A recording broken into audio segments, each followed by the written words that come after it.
उत्तर पूर्व भारत का एक बहुत ही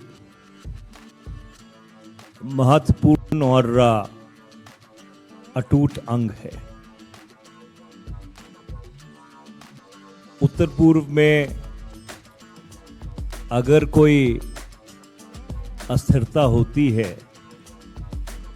तो उसके दूरगामी परिणाम भारत की राष्ट्रीय सुरक्षा के ऊपर भी पड़ते हैं। अगर आप भारत के संविधान को अपने संज्ञान में लें तो भारत की जो संविधान की धारा 371 है और उसके जो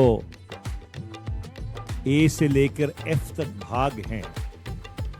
वो इस बात को सुनिश्चित करते हैं कि उत्तर पूर्व राज्यों के लिए भारत के संविधान में एक विशेष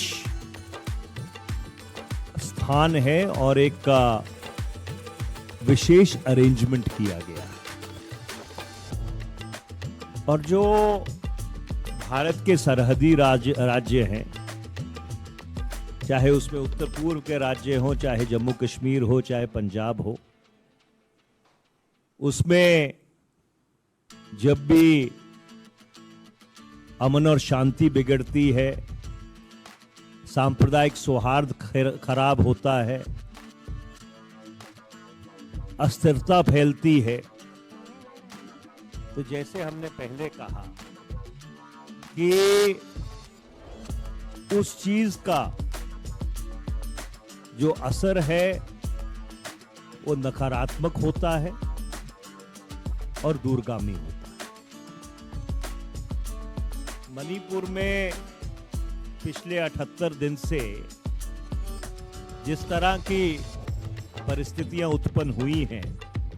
जिस तरह की परिस्थितियां बनी हैं, उससे सारे देश में एक जिसे अंग्रेजी में कहते हैं रिवल्शन का माहौल, जिस तरह की खबरें सार्वजनिक हुई हैं और खुद प्रधानमंत्री श्री नरेंद्र मोदी ने संसद का जब बारिश का सत्र शुरू होने से पहले इस बात को कहा था कि मणिपुर में जो घटनाएं हुई हैं उससे हमारे सबका सर शर्म से झुक जाता है। तो ये बड़ी आश्चर्य की बात है कि अगर प्रधानमंत्री ये मानते हैं कि हमारा 140 करोड़ भारतवासियों का सर शर्म से झुक जाता है, तो उनको संसद के समक्ष आकर, लोकसभा और राज्यसभा के समक्ष आकर इस बात को कहने का क्या संकोच है?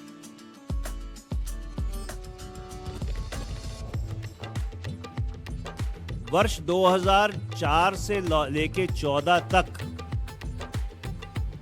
भूतपूर्व प्रधानमंत्री डॉक्टर मनमोहन सिंह, जिनको विपक्ष साइलेंट प्राइम मिनिस्टर कहा करता था, वो 70 बार वो संसद के समक्ष बोले। और मुझे याद आ रहा है कि 27 अगस्त 2012 को 17 अगस्त 2012 को जब दक्षिण भारत में जो उत्तर पूर्व भारत के लोग हैं उनको लेकर परिस्थितियां बिगड़ी थी, तो तत्कालीन प्रधानमंत्री डॉक्टर मनमोहन सिंह ने उत्तर पूर्व की संवेदनशीलता को संज्ञान में लेते हुए पहले राज्यसभा में और उसके बाद लोकसभा में सुओ मोटो इंटरवेंशन किया था और राज्यसभा में उनके वक्तव्य के बाद राज्यसभा ने सर्वसम्मति से एक प्रस्ताव पारित किया था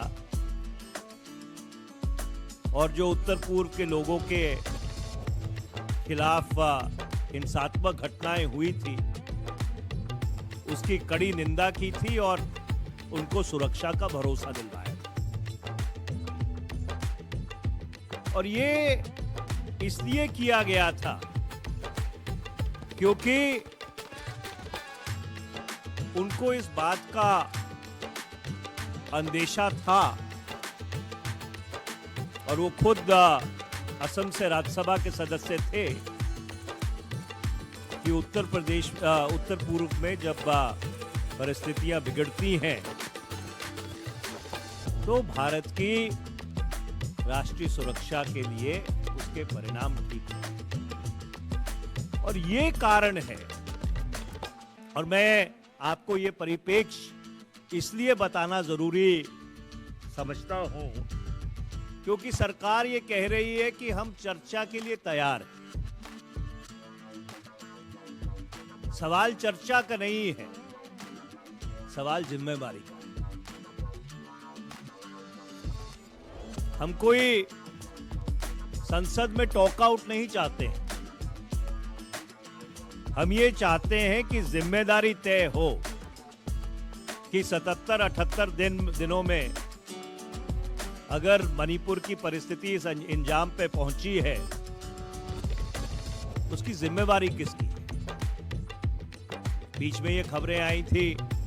कि सरकार ने जो धारा 355 है भारत के संविधान की उसको इन्वोक किया था। क्या वो बात सही है नहीं सही है क्योंकि उसका कोई फॉर्मल नोटिफिकेशन तो नहीं हुआ था। तो इसलिए बहुत सारे ऐसे सवाल हैं जिनका जवाब प्रधानमंत्री को देना उनका उत्तरदायित्व बनता है, उनका फर्ज बनता है क्योंकि वो एनडीए भाजपा सरकार के मुखिया। तो इसलिए पिछले वीरवार से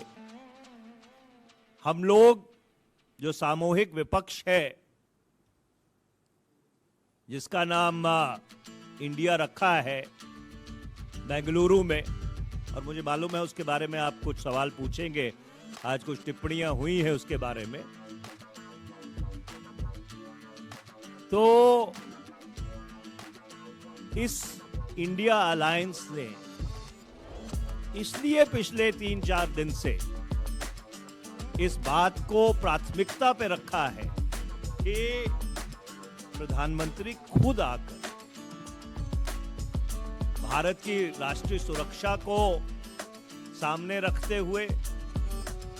उत्तर पूर्व के जो एक विशेष परिस्थिति है जिसका संज्ञान भारत के संविधान ने भी लिया है उसको सामने रखते हुए और जो वहां पे शर्मनाक और दर्दनाक घटनाएं सामने आई हैं उन सबको सामने रखते हुए उनको खुद इस बात की पहल करनी चाहिए थी कि वो लोकसभा और राज्यसभा में मणिपुर के ऊपर खुद चर्चा शुरू करें। मैं अपने सहयोगी नासिर हुसैन जी से अनुरोध करूंगा कि उनका वो जो कहना चाहते हैं इसके बारे में वो भी अपना वक्तव्य आपके सामने रखें। नमस्कार। मनीष तिवारी जी, विनीत पुनिया जी और मीडिया के सारे मौजूद साथियों, मनीष भाई बड़ा डिटेल में जो हालात पार्लियामेंट में हैं उसके आपके समक्ष रखी हैं। मैं ज़्यादा टाइम नहीं लूँगा क्योंकि आपके सवाल होंगे और काफ़ी सवाल पूछना चाहते होंगे। मैं 3-4 पॉइंट्स करूँगा। एक तो जैसा मनीष भाई बता रहे थे 88 दिन के बाद 88 दिन के बाद 88 दिन का जो नरसंहार हो रहा है, जो वहाँ पे हिंसा हो रही है, जो वहाँ पे बलात्कार हो रहा है, जो लोगों को मारा जा रहा है, उसके बावजूद प्रधानमंत्री आज तक अपनी चुप्पी तोड़ी नहीं है। पार्लियामेंट के अंदर बोलने के लिए तैयार नहीं है। जो कस्टमरी मीडिया को एड्रेस करते हैं किसी भी सेशन के पहले, उन्होंने पार्लियामेंट के बाहर खड़े होकर 2 शब्द बोले, मणिपुर का जिक्र किया था, लेकिन जो पार्लियामेंटेरियंस जो कई दिनों से इंतजार कर रहे थे कि प्रधानमंत्री आएंगे, पार्लियामेंट को बताएंगे कि वहाँ पे क्या हो रहा है, उनकी क्या इंटेलिजेंस रिपोर्ट है, क्या वहाँ पे एक्चुअल स्थिति है, लेकिन प्रधानमंत्री चूज किए कि वो अंदर नहीं बोलेंगे, वो बाहर ही टिप्पणी करके निकल जाएंगे। लगातार हम लोग राज्यसभा के अंदर ये मांग कर रहे हैं कि प्रधानमंत्री आके वहाँ पे बात रखें, और ये भी हम मांग कर रहे हैं कि इसके ऊपर डिटेल में चर्चा होना चाहिए। 88 दिन का नरसंहार, मणिपुर हमारे देश का एक हिस्सा है, हमारे लोग हैं, आपस में लड़ रहे हैं, उनके पास वेपन्स हैं, वो कहाँ से आए, कौन उनको सप्लाई कर रहे हैं, क्या हिंदुस्तान के बाहर से आ रहे हैं, क्या हिंदुस्तान के अंदर ही कोई सप्लाई कर रहा है। प्रधानमंत्री दुनिया भर घूमते हैं, तरह तरह के प्रोग्राम्स में जाते हैं, वहाँ से एड्रेस करते हुए अपोजिशन पार्टीज के बारे में टिप्पणी करते हैं, लेकिन पार्लियामेंट और पार्लियामेंटेरियंस को एड्रेस करना नहीं चाहते। तो इसलिए हम लोगों ने कहा कि हम डिटेल चर्चा चाहते हैं। हम लोग लगातार नोटिसेस दे रहे हैं, आज 4था दिन है, 4th डे है, लगातार रूल 267 के तहत हम लोग इस चर्चा की मांग कर रहे हैं, लेकिन सरकार बड़ा इंटेलिजेंटली 176 कुछ अपने उनके साथियों की तरफ से नोटिस दिलवाती है और कहती है कि हम चर्चा के लिए तैयार हैं। आज वो देश भर में एक नैरेटिव बिल्डअप करने की कोशिश कर रही है कि सरकार चर्चा चाहती है लेकिन विपक्षी पार्टियां चर्चा नहीं चाहती। लेकिन हम लोग यहाँ पे क्लियर करना चाहते हैं, बड़ा वो क्लेवरली जो है चर्चा 267 के तहत नहीं चाहते और रूल 176 के तहत चाहते हैं, ये बात वो लोगों के सामने रख नहीं रहे, लेकिन बार बार आके यही कह रहे हैं कि हम चर्चा चाहते हैं। लेकिन यहाँ पे ये मैं बताना चाहूँगा, 267 का मतलब ये होता है कि दिन भर का जो बिजनेस है उसको सस्पेंड करके, एडजर्न करके, उस दिन पूरे दिन भर उसके ऊपर चर्चा करें और उसके बाद में वो जो कंसर्न मिनिस्टर या प्राइम मिनिस्टर आके उसके ऊपर जवाब दें। और 176 या 177 के तहत ये होता है कि शॉर्ट ड्यूरेशन डिस्कशन होता है, यानी कि 2-2.5 घंटे के अंदर 5-7 अपोजिशन के एमपीज बात रखेंगे, उसके बाद कंसर्न मिनिस्टर अपनी 10-20 मिनट बात रखे फिर निकल लेंगे। भाई 88 दिन का नरसंहार, एकदम वहाँ एथनिक क्लिनसिंग हो रही है, और वहाँ जिस तरह के वीडियोस जो आ रहे हैं, हमारे कई लोग वहाँ पे गए थे, कई पार्लियामेंटेरियंस वहाँ पे गए, कई अलग अलग दल के नेता वहाँ पे गए, हमारी महिला कांग्रेस की टीम वहाँ पे गई थे, नॉर्थ ईस्ट से हमारे बहुत सारे लोग वहाँ पे गए थे, वहाँ से वीडियोस बना के लाए हैं, तरह तरह के कहानियाँ सुन के वहाँ पे आए हैं। वो सारा पार्लियामेंट के सामने वो रखना चाहते हैं, पार्लियामेंट को बताना चाहते हैं वहाँ पे क्या चल रहा है, कैसा चल रहा है करके, लेकिन ये चर्चा के लिए तैयार नहीं। बस ये बार बार यही कहते हैं कि हम 2-2.5 घंटे का चर्चा करवा देंगे, उसमें जो जिसको बोलना है वो बोल देंगे। ये लगातार जो ये सदन से जो भागने की जो इनकी प्रक्रिया है, मैं लगातार हम लोग जो मांग करते आए हैं,